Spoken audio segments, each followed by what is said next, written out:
welcome to Diary Misteri Sarah Wijayanto. Dan video ini seneng banget bisa kolaborasi lagi sama Philo Sebastian. Halo. Hai. Kali ini mau ngomongin, sengaja ngundang Philo kesini karena memang dari video yang terakhir sama Philo kedatangan tamu yang tidak diundang. Jadi ceritanya gini, setelah kolaborasi sama Philo di video yang pertama, Philo pernah mention bahwa sering diganggu sama satu sosok, tapi dia nggak cerita detail, tapi tahu bahwa gangguannya itu cukup ekstrim lah. Udah lama nggak ketemu, saya mulai syuting The Doll 2. Pada saat syuting itu, satu hari itu nggak tahu kenapa, padahal tidur cukup, istirahat cukup, bukan kecapean kurang tidur sama sekali, fresh gitu ya. Hari itu beteknya setengah mati, dan yang aneh lagi mau marah-marah terus, mau marah-marah sama suami gitu, benci laki-laki, emosional terus, kayak nggak ada alasannya. Terus pokoknya orang ngomong apa salah dikit langsung marah gitu, langsung. Pokoknya hari itu aneh banget gitu, emosinya bukan gak stabil lagi, kayak meledak-ledak, tapi nggak ada alasannya. Terus karena sambil syuting jadi mungkin nggak terlalu, nggak kepikiran kalau itu adalah pengaruh dari yang lain. Jadi pas break makan deh kalau nggak salah, jadi oke, ada momen untuk duduk gitu. Pas duduk kok rasanya, wah ini ada sesuatu dari luar, sosok ini gaib gitu ya. Ada yang datang yang kok anjrit gue dipengaruhin gitu. Oke, kita keluar. Waktu itu keluar minta rokok. Biasanya ini kan untuk ngeliat gitu. Bener. Sosoknya nggak enak mukanya Philo. Waktu pertama ngelihat sosoknya masih belum ngeh itu siapa, tapi yang kesel karena gila ya, gue seharian dipengaruhin sama dia gitu, si hantu ini.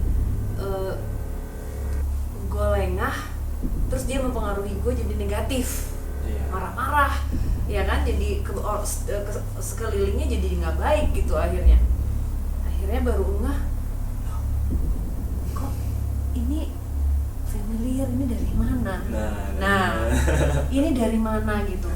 Pas baru ngeh, oh ini adalah sosok yang selama ini mengganggu Philo.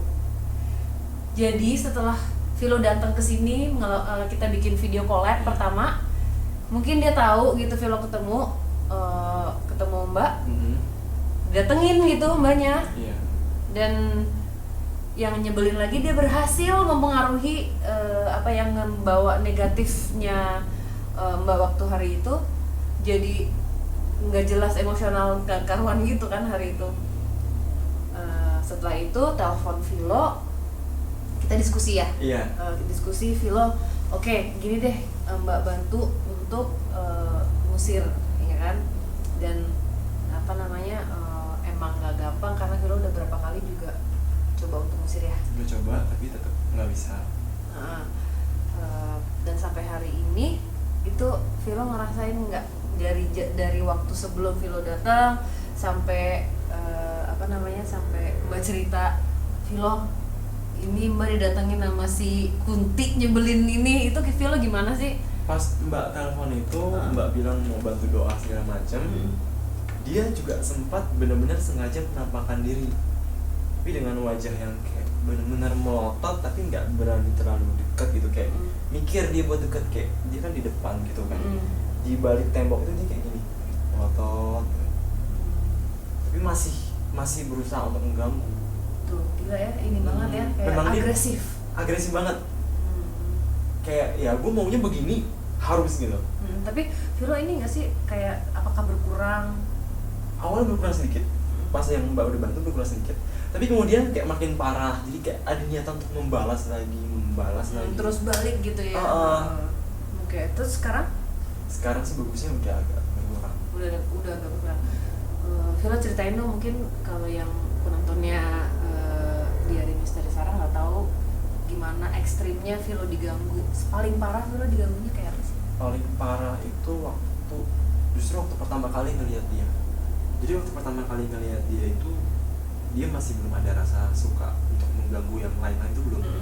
Jadi awalnya cuma nggak sengaja gara-gara ada pohon depan rumah. Itu emang agak jauh ke depan sih pohonnya. Tapi pohon itu berdiri di depan gereja yang ternyata tanahnya itu bekas kuburan Belanda katanya. Jadi waktu itu aku nggak sengaja ngelihat sampai ke depan jauh gitu, kayak ada 2 titik merah gitu. Karena saat itu aku belum sadar kalau aku bisa. Ya aku penasaran. Jadi aku ngeliatnya kayak itu apaan gitu. Yang explore lah gitu. Lebih agak kayak itu apaan gitu. Tapi nggak tahu gara-gara ngeliat kayak gitu dia ternyata dari jauh itu langsung muncul depan muka. Aduh. Terus kayak yang screamingnya yang keras banget. Ganggu banget. Dan nggak membiarkan aku buat gitu. Akhirnya nggak ikut ujian sejarah. Oh ya? Ya, Sampai kayak gitu? Sampai kayak gitu. Itu pertama kali. Oke, dan untuk Saradix yang nonton mungkin ini se-ekstrim apa, pernah sampai physically jadi Vilo dicekek ya?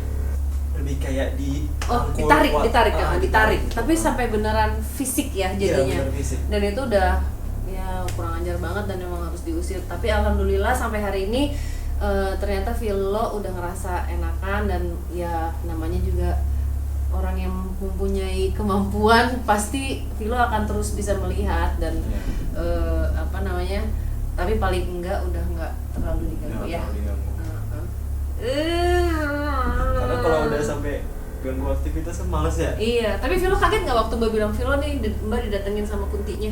Kaget sih, karena itu kan jam 4 ya atau jam 3 gitu. Terus baru sampai kosan juga, tiba-tiba telepon. Dan ternyata memang ceritanya make sense gitu, kayak cocok gitu loh. Cocok soal dia rupanya, terus kenapanya. Dia sakit hatinya. Jadi itu alasannya dia suka gitu loh. Bisa juga. Dia ingin mengganggu laki-laki tapi benci gitu. Iya. Dan tapi itu parah Vilo. Maksudnya gini, mungkin pada saat itu Mbak lengah, terus mungkin nggak fokus ke situ, akhirnya terpengaruh gitu dan kepancing, jadinya kebawa negatifnya, akhirnya jadi emosional banget gitu. Tapi mungkin ini berlaku untuk semua ya sebenarnya. Mungkin ini juga sih kalau misalnya kita disuruh terus berdoa dan ingat sama Tuhan, ini ya untuk hal-hal seperti ini jangan sampai negatifnya kita kepancing dan akhirnya kepengaruh.